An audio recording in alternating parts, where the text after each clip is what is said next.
बाबूलाल जी, आप आयुर्वेद की बात कर रहे हैं कि आयुर्वेद जो है एक तरह से हिंदुस्तान आयुर्वेद को भूल चुका था और आज वर्तमान दौर में फिर उसकी प्रासंगिकता क्यों नजर आ रही, क्या कारण?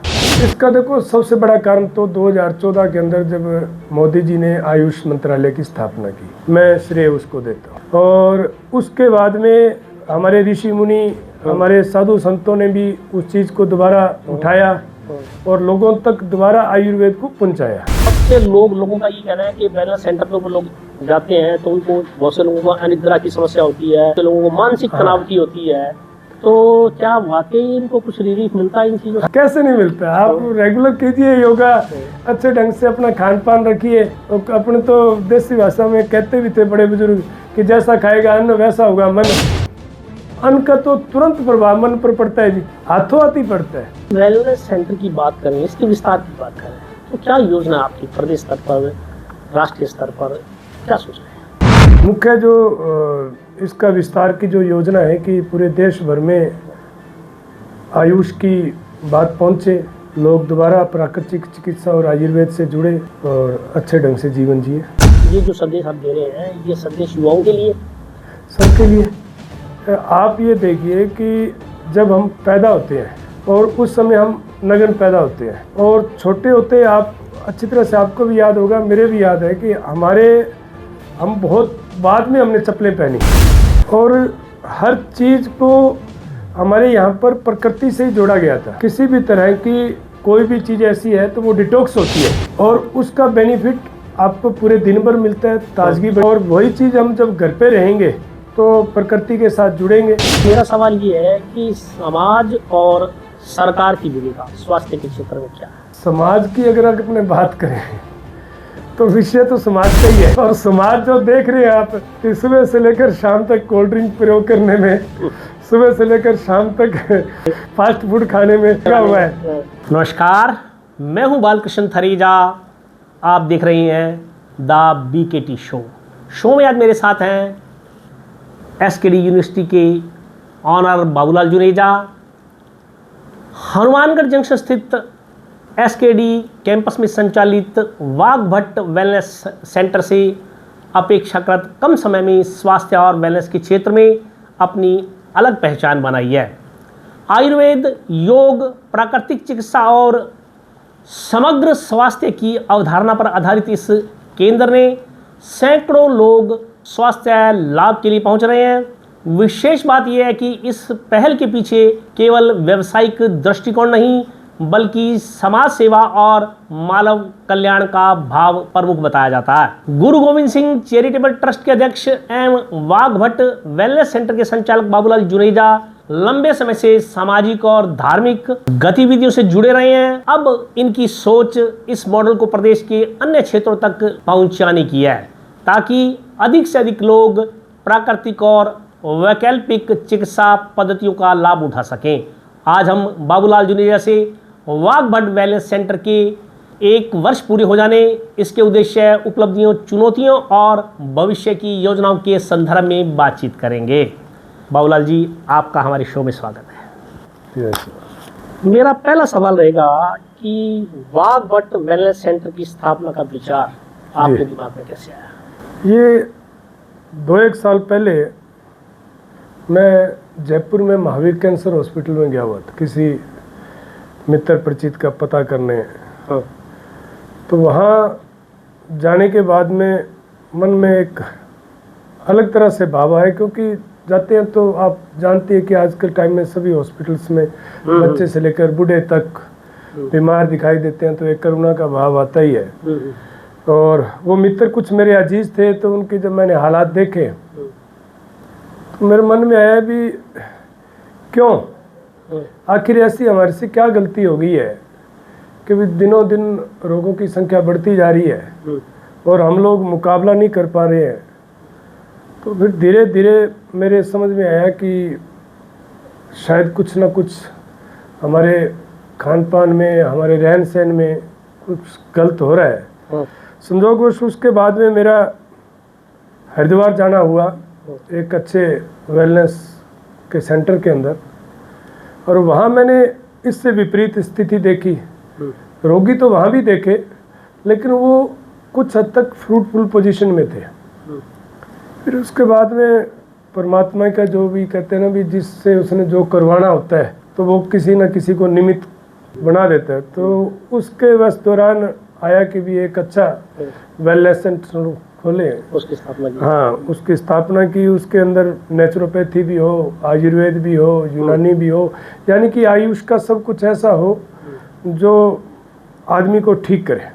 बाबा जी, इसको लगभग 1 वर्ष हो गया मेरे ख्याल से। जी जी जी। अब इस 1 वर्ष की यात्रा को आप किस नजरिए से देखते हैं? मैं इसको बहुत ही अच्छा मानता हूँ इस 1 वर्ष की यात्रा को, क्योंकि सबसे पहले तो मैंने ना भाई साहब बहुत से बीमारियों को नज़दीक से देखने का अवसर मिला मेरे को। और उनमें से जो अधिकांश बीमारियां थी वो मैंने देखा कि हम लोग अपने खान पान से, अपने आचार व्यवहार से और हमारी एक अच्छी दिनचर्या के माध्यम से उसको ठीक कर सकते हैं। तो उसी सिलसिले में जैसे मैं अब एक छोटी सी बात आप करूँ कि जैसे मैं आपको एक लंबे समय से जानता हूँ और आप सुबह उठकर लगभग 4:30-5 बजे पीजी कॉलेज में जाते हैं और एक लंबे अरसे से जा रहे हैं। और मेरे ख्याल से आप दर्शक भी इस बात को जानते होंगे, जो मेरे बड़े भाई साहब थरेजा जी से परिचित हैं, कि इनके चेहरे का ग्लो, और देखो वो कहते हैं ना भी, हाथ कंगन को आरसी क्या और पढ़े लिखे को फारसी क्या, ठीक है ना। बाबा जी, चूंकि स्वास्थ्य की बातें चल रही हैं, हम स्वास्थ्य पे चर्चा कर रहे हैं, तो मैं आपको बता दूं कि आपने व्यक्तिगत मेरे बारे में बात की, सुबह की भ्रमण के बारे में बात की। जी जी। तो होता ये है कि ये भी एक तरह से जब आपकी दिनचर्या में शुमार हो जाती हैं चीजें, तब जी जी। एक आदत के रूप में हो जाती है, आदत पड़ जाती है, जी तब जी। आपको इसके बिना एक अधूरा सा नजर आता है कि यार बिल्कुल, ये बिल्कुल। पता नहीं क्या कोई कमी है। जी जी।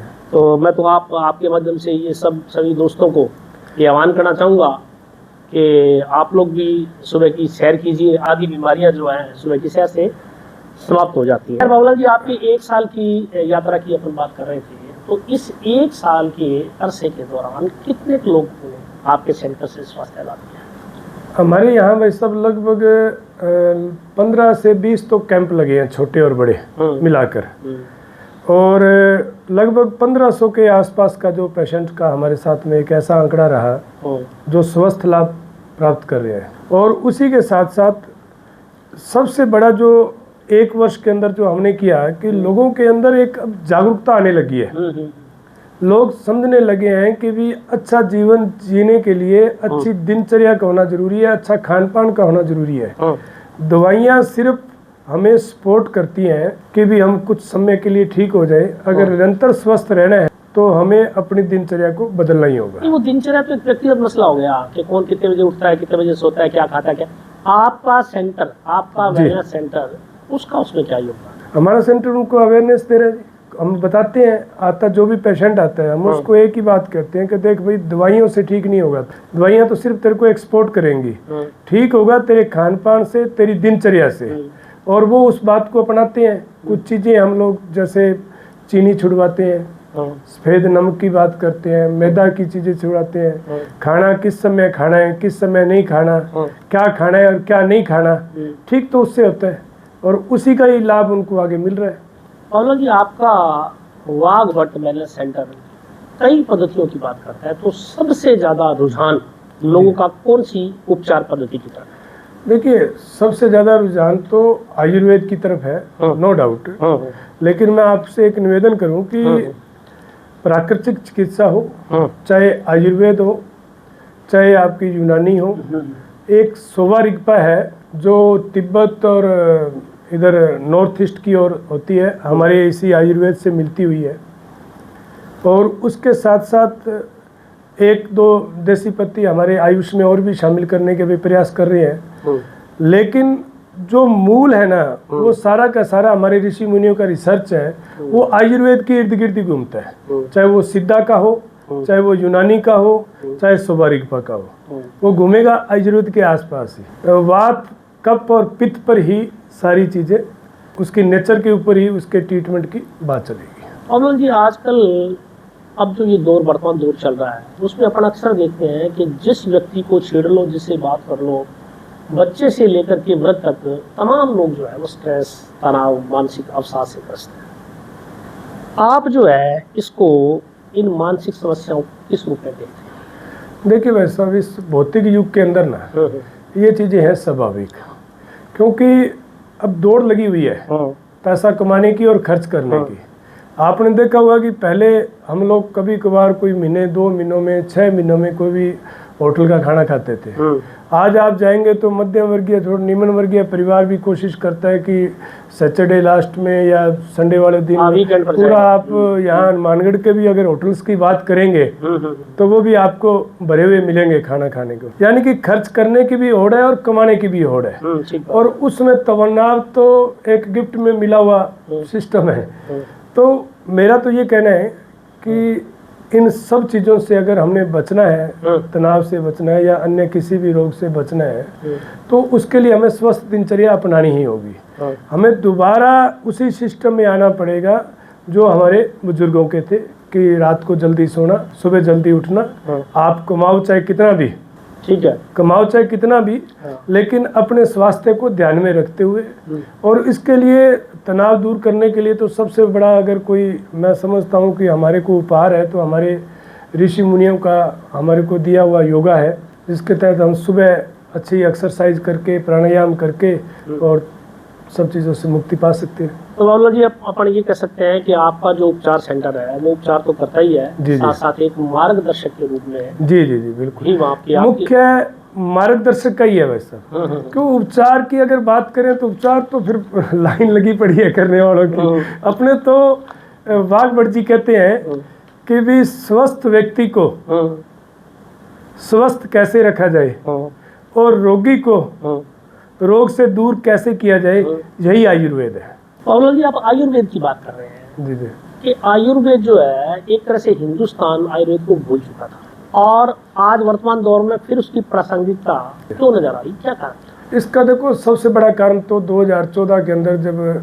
मोदी जी ने आयुष मंत्रालय की स्थापना की, मैं श्रेय उसको देता हूँ। और उसके बाद में हमारे ऋषि मुनि, हमारे साधु संतों ने भी उस चीज़ को दोबारा उठाया और लोगों तक दोबारा आयुर्वेद को पहुँचाया। देखिए, सबसे पहले अगर मैं आपको बताऊं कि ऐसी बात नहीं है, 2014 से पहले अगर अपने बात करेंगे ना तो साउथ के अंदर हमेशा से ही हमारे यूरोप के लोग या अदर कंट्री के लोग वहाँ ट्रीटमेंट करवाने केरला विशेष तौर पर आते रहे हैं। विजयवाड़ा के अंदर तो मतलब उसको सेंटर को 200-250 साल हो गए होंगे, लेकिन प्रचार जो था वो कम स्तर पर था। आयुष की स्थापना होने के बाद इसका प्रचार प्रसार बढ़ा, लोगों ने जाना, एलोपैथी के दुष्प्रभावों में जाना और लोगों का रुझान बढ़ा और जिसका परिणाम आप देख रहे हैं। और इसके बीच में मैं एक चीज़ और बताना चाहूँगा आपको।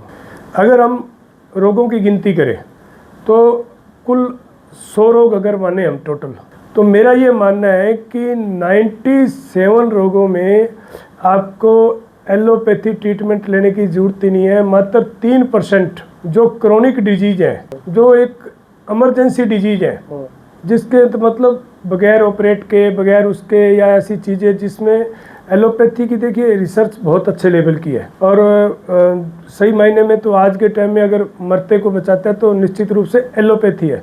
लेकिन इसका अत्यधिक मैं इसको कहूँगा भी हम दुरुपयोग कर रहे हैं कि छोटी से छोटी बीमारी की ओर भी हम एलोपैथी की ओर अग्रसर हो रही है, जबकि इन सब चीज़ों से बचा जा सकता है। मतलब मेरा व्यक्तिगत का भाव है कि कोई बड़ी बीमारी हो जिसका ऑपरेशन करना हो, ऑपरेट करना हो, मजबूरी है, वो एक अलग बात है। अन्यथा छोटी मोटी जो चीज़ें हैं, छोटी मोटी बीमारी है, उसके लिए आपको आयुर्वेद की ओर जाना चाहिए, आयुर्वेद की ओर जाना चाहिए या स्वस्थ दिनचर्या के द्वारा हम उसको दूर कर सकते हैं बिना दवाई के। मतलब कोई आयुर्वेद की जरूरत नहीं है, कोई एलोपैथी की जरूरत नहीं है। आप मतलब दिनचर्या में खान पान से और दिनचर्या जीवन शैली में बिल्कुल जीवन शैली से। और जी अक्सर जहाँ तक मैं आपको जानता हूँ व्यक्तिगत रूप से मैंने देखा है कि आपका कोई भी कार्य हो वो कहीं ना कहीं समाज सेवा से जुड़ा हुआ है, आपकी भावना हमेशा ऐसी रही है। ये जो वेलनेस सेंटर आपने खोला है, इसमें क्या भाव है आपका और क्या समाज का भला आप करना चाहते हैं? भाव तो आपके सामने ही है, दिख ही रहा है जी। अपना जो मुख्य भाव ये है कि भारत स्वस्थ कैसे रहे। मतलब इससे आपको आर्थिक लाभ कमाने की आपकी मंशा नहीं? बिल्कुल भी नहीं। कहीं कोई व्यापार की दृष्टि से आटे में तो नमक हर जगह समाता है। भी आज मेरे जो डॉक्टर्स हैं वेल ट्रेंड है। आज सेंटर समय का खर्चा निकाल ले, वो एक अलग सेंटर से तो वो तो देखो, ये अगर उनका खर्चा नहीं चलेगा तो वो कैसे, लेकिन वो उतना ही है जितना का आटे में नमक है।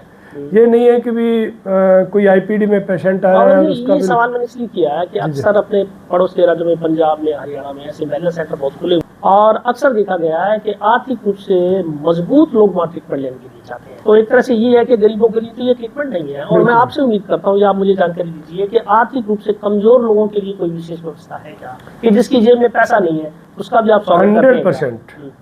इसका पिछले 1 वर्ष में ऐसे सैकड़ों पेशेंट आए हैं हमारे पास में जो ट्रीटमेंट करवा के गए हैं, और हम लोग उसकी आर्थिक स्थिति देख कर, क्योंकि गांवों से जो आता है वैसा उसका पता चल जाता है अपने को भी किस लेवल का आदमी है, या वो खुद ही बता देते हैं। तो जैसा वो चाहता है, हमारा मुख्य उद्देश्य है उसको ठीक करना। देखिए, मैं फिर अपनी बात को दोहरा रहा हूँ। मैं कहता हूँ कि जो रोग आया है ना, उनमें से 90% जो रोग आता है मनुष्य की गलत दिनचर्या के कारण आता है।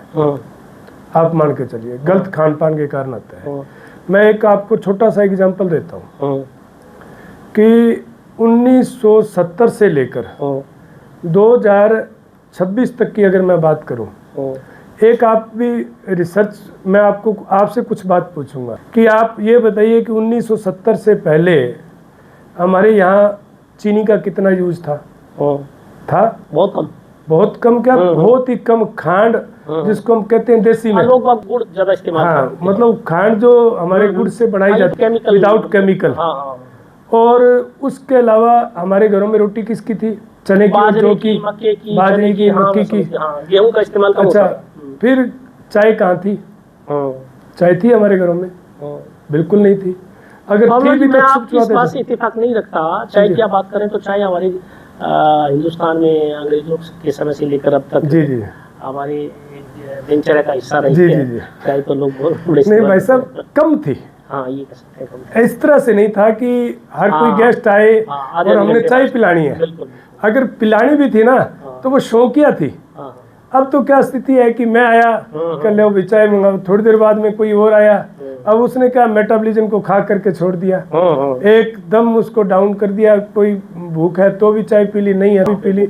और जो मैं फिर उसी बात पर एक बार आपसे माफी चाहूँगा कि 1970 से लेकर 2026 के बीच में आप देखेंगे कि सबसे पहले गोल्ड स्पॉट आपने सुना होगा, जब अपने छोटे थे, कोल्ड ड्रिंक्स की बात कर रहे हैं। हाँ, गोल्ड स्पॉट अपने जिसको पंजाबी में बत्ता कहते थे। गोली वाला बत्ता, मार के बत्ता आया।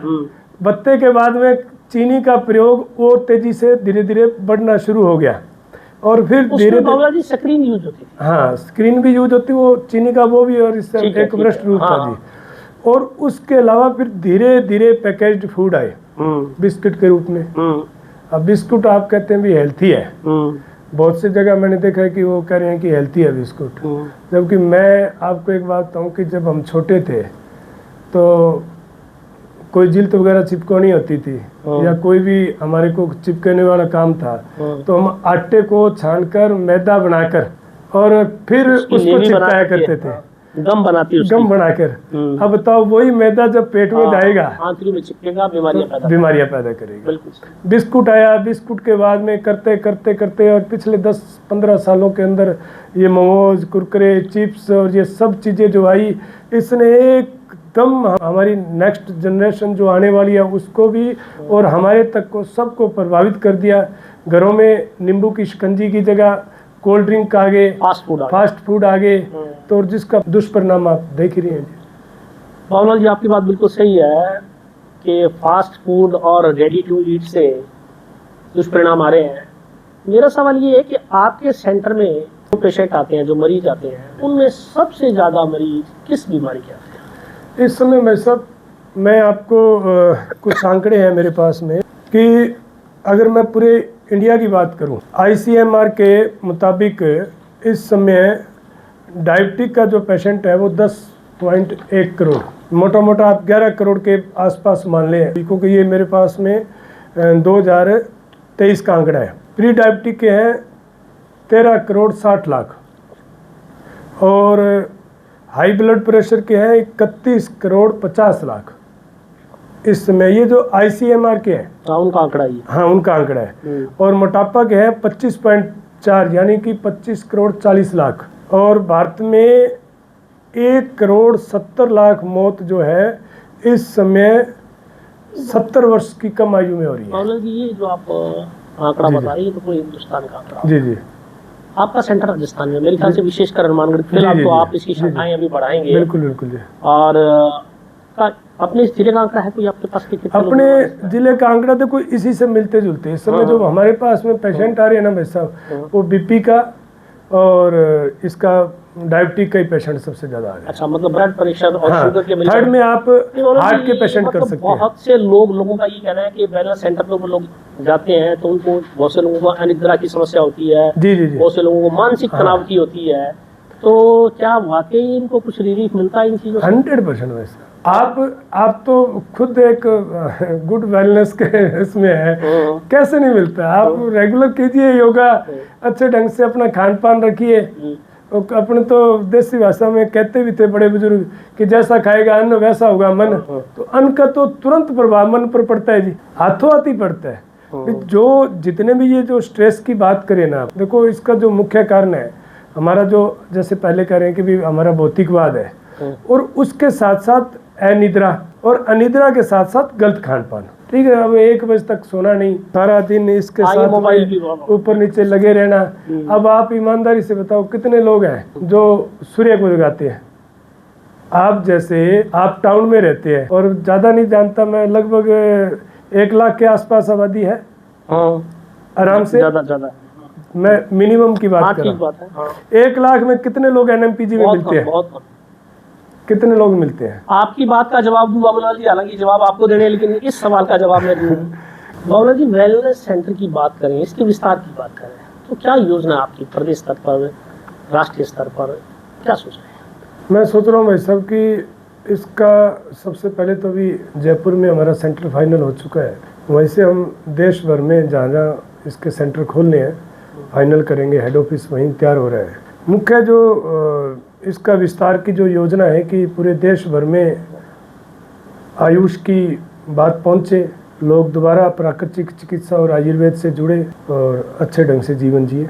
ये जो संदेश आप दे रहे हैं, ये संदेश युवाओं के लिए, सबके लिए, सबके लिए संदेश है? हाँ, संदेश तो युवाओं जीवन शैली को अपनाएं। हाँ जी, मैं कहता हूँ प्रकृति के साथ में जुड़े।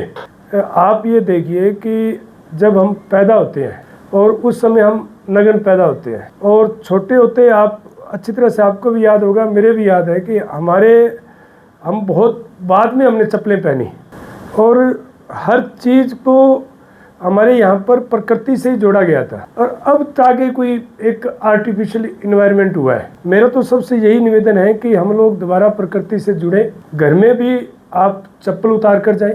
पहले तो ये माना जाता था कि भी ये एक विशेष लोगों के द्वारा समुदाय के लिए, कि नहीं ये तो ब्राह्मणों का घर है, तो उस हिसाब से नहीं। ये अब साबित हो चुका है कि हमारे ऋषि मुनियों ने घर पे नंगे पैर जाने के लिए क्यों कहा था। जो मुख्य उद्देश्य था कि घर के अंदर किसी भी तरह का जीवाणु, बैक्टीरिया हमारी चप्पलों के साथ प्रवेश नहीं करे। और दूसरा कि जब हम लोग नंगे पैर रहते हैं, ये क्योंकि उसी स्टडी में आया, जो हमारे इलेक्ट्रिकल इम्पल्स होते हैं वो एक्टिव होते हैं, और ये चीज़ आप, फिर मैं तो वही बात है घूम फिर के, क्योंकि आप वही प्रकृति से जुड़े हुए, तो सुबह जब घास पर आप नंगे पैर घूमते हैं तो उससे हमारे जो ऑर्गन्स के अंदर किसी भी तरह की कोई भी चीज़ ऐसी है तो वो डिटॉक्स होती है, और उसका बेनिफिट आपको पूरे दिन भर मिलता है, ताजगी बनी रहती है। और वही चीज़ हम जब घर पे रहेंगे तो प्रकृति के साथ जुड़ेंगे, तो निश्चित रूप से मेरा ये कहना है कि भी नंगे पैर तो चलना चाहिए, आपको हर समय, आंखों की रोशनी भी बिल्कुल नहीं, घास के अलावा भी घर के अंदर जब भी आप रहे, ऑफिस के अंदर भी रहे, तो कोशिश करें कि नंगे पैर रहें। और ये एक सवाल मेरा हो रहा है कि जो योग करने आता है उन्हीं में से फिर ये एक योग शिक्षकों को तैयार करते हैं, तो क्या अपने भी ऐसा है क्या कि जो लोग ट्रीटमेंट करवाने आते हैं, कुछ लोगों को हम लोग इस तरह से प्रशिक्षित करते हैं कि वो जाकर के समाज की सेवा करें? बिल्कुल भाई साहब, ऐसे बहुत से रोगी आए हैं जिन्होंने जब हमारे कहने से खान पान बदला, हमारे कहने से दिनचर्या बदली, तो उनको लगा कि यार अगर मैं बदल सकता हूँ तो मैं दूसरों को भी बदल सकता हूँ। तो बहुत से लोग हमारे गाँव में तैयार हो रहे हैं, शहरों में भी तैयार हो रहे हैं, और वह खुद बता रहे हैं। अभी मैं आपको बताऊं कि पिछले दिनों जुडिशली से जुड़े हुए कुछ लोग आए और उन्होंने ट्रीटमेंट लिया, तो उन्होंने सबसे पहले यही कहा कि हम लोग खुद जाके इसका प्रचार प्रसार करेंगे हर जगह पर, व्यक्तिगत अनुभव बताएंगे। हाँ, अनुभव बताएंगे। ये तो एक स्वाभाविक सी प्रक्रिया है, जिसको लाभ मिलेगा वो आगे उसका प्रसार प्रसार करने की कोशिश करेगा। और जी एक बात हो कि ये तो चलो आपकी तरफ से है, एसकेडी यूनिवर्सिटी एक बार अच्छा काम कर रही है, ऐसा काम कर रही है जिससे लोग स्वस्थ रहें, समाज को स्वास्थ्य लाभ हो। अब मेरा सवाल ये है कि समाज और सरकार की भूमिका स्वास्थ्य के क्षेत्र में क्या रहती है? देखिए, समाज की अगर अपने बात करें तो विषय तो समाज का ही है और समाज जो देख रहे हैं आप कि सुबह से लेकर शाम तक कोल्ड ड्रिंक प्रयोग करने में, सुबह से लेकर शाम तक फास्ट फूड खाने में लगा हुआ है, ठीक है ना जी। और इसका उदाहरण आपके सामने ही है कि कहाँ पहले हमारे 30 साल पहले एक महात्मा गांधी अस्पताल खाली रहा करता था, और आज हनुमानगढ़ में अगर छोटे मोटे की बात करें तो कम से कम 50-60 हॉस्पिटल हो गए होंगे, और सब में भीड़ बड़ी पड़ी है। वो समाज का ही योगदान मानता हूँ मैं तो उसको। और जी कार्यक्रम के अंत में आपका संदेश समाज के लिए, युवा पीढ़ी का उन लोगों के लिए क्या रहेगा कि जो बीमारियों से ग्रस्त भी हैं लेकिन उसके बावजूद अपनी जीवन शैली में बदलाव नहीं ला रहे? उसका दुर्भाग्य मानूंगा भाई साहब मैं कि सब कुछ मालूम होते हुए भी वो सुधार नहीं करना चाहते। मैंने भाई साहब एक चीज और देखी है इसके अंदर, बात को खत्म करने से पहले आपसे करना चाहूंगा कि हर आदमी है ना ये मान के चलता है कि यार मैं तो ठीक हूँ, इसके तकलीफ है, अगले को उपदेश देगा। हाँ यार, मतलब ये तो मेरा भाई साहब, मेरे तो क्या नॉर्मल बीपी वैसे कभी कभार 160-80 हो जाता है, मैं ठीक हूँ। मेरे डायबिटिक, मेरे तो क्या है कभी कभार 300-350 हुई, वो भी उस दिन मीठा खा लिया था, मतलब वो एक्सेप्ट नहीं करता, आपको समझता, दूसरों को बीमार समझता है। ये एक दुर्भाग्य है। मेरे एक पारिवारिक मित्र हैं और आपकी तरह बड़े भाई हैं और आप भी जानते हैं, मैं उनका HbA1c लगभग 10 के आसपास था और मैंने उनको बुला के लगभग 3.5 कर दिया, ठीक है, मैंने एक दिन पहले भी बताया था आपको, कर दिया।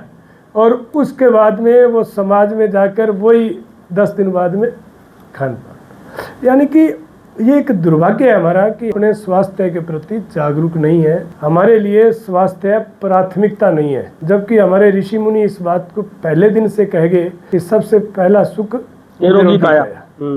तो मेरा तो आपके माध्यम से यही संदेश है कि अपने काया को निरोगी बनाएं। अगर आपने दुनिया का आनंद लेना है तो सबसे पहले आपकी काया निरोगी होनी चाहिए। हमारी दिनचर्या जो है वो सूर्योदय से पूर्व शुरू होनी चाहिए और सूर्यास्त के बाद में खत्म हो जानी चाहिए। बहरहाल स्वास्थ्य केवल बीमारी का अभाव नहीं बल्कि शरीर, मन और आत्मा का संतुलन है।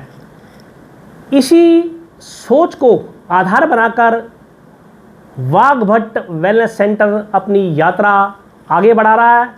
1 वर्ष के अनुभव और सैकड़ों लोगों के विश्वास के साथ अब यह पहल प्रदेश के अन्य हिस्सों तक पहुंचने की तैयारी में है। देखना दिलचस्प होगा कि समाज सेवा और समय स्वास्थ्य की अवधारणा आने वाले वर्षों में कितने लोगों के जीवन को सकारात्मक दिशा दे पाती है।